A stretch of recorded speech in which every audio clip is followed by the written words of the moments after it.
Assalamualaikum dan salam sejahtera. Tajuk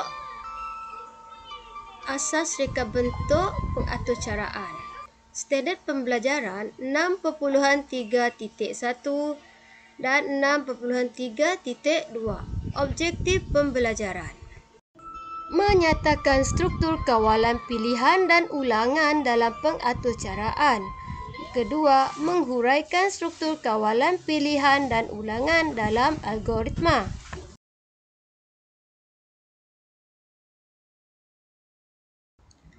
Terlebih dahulu, cikgu ingin menerangkan maksud pengaturcaraan komputer.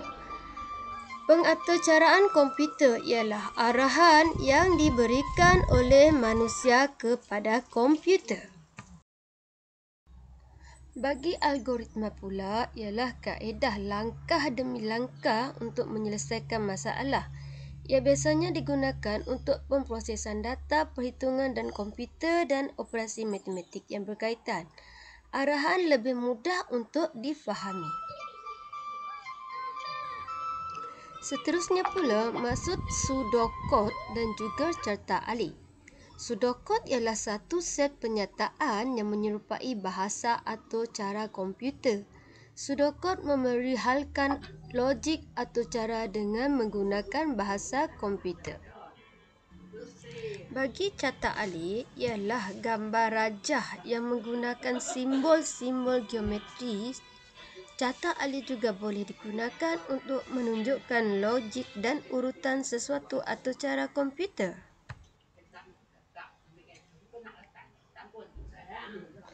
Ini pula adalah contoh Janice mengajar Alia proses untuk meminjam buku.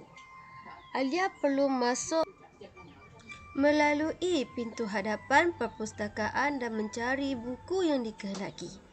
Apabila telah menjumpai buku tersebut, Alia perlu membawa buku berkenaan ke kaunter untuk dipinjam sebelum keluar dari perpustakaan. Itu adalah bentuk cara pseudocode dan carta alih ditulis. Okey, di dalam carta alih kita kenal dengan simbol. Antara simbol di dalam carta alih iaitu tanda terminal mula atau tamat. Maksudnya fungsi permulaan atau penamat satu carta alih. Simbol yang kedua tu adalah input atau output. Membaca input atau memaparkan output. Seterusnya yang ketiga, simbol segi empat tepat iaitu proses. Arahan untuk memproses input. Dan yang berbentuk diamond tu adalah fungsinya adalah untuk menguji syarat.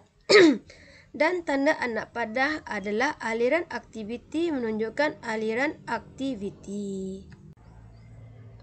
Murid-murid, ada 3 jenis aliran carta alih.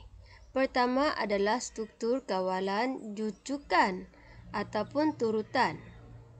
Kedua, struktur kawalan pilihan. Dan yang ketiga adalah struktur kawalan yang berulangan. Baiklah murid-murid, sekarang kita lihat perbezaan di antara struktur kawalan, jujukan turutan, pilihan dan ulangan melalui algoritma. Okey, situasi yang pertama, saya hendak membancuh air teh panas.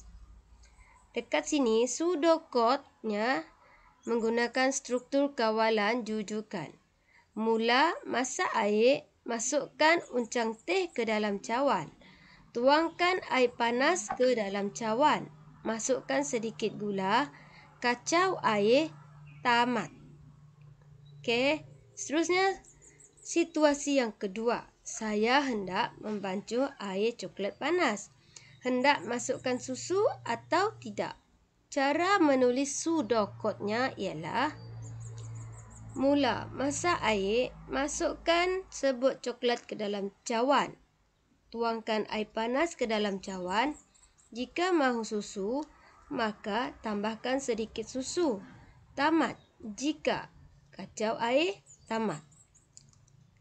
Pseudocode situasi yang ketiga, struktur kawalan ulangan. Panasnya hari ini, saya sangat dahaga. Mula minum air. Selagi rasa dahaga, minum air lagi. Tamat selagi tamat.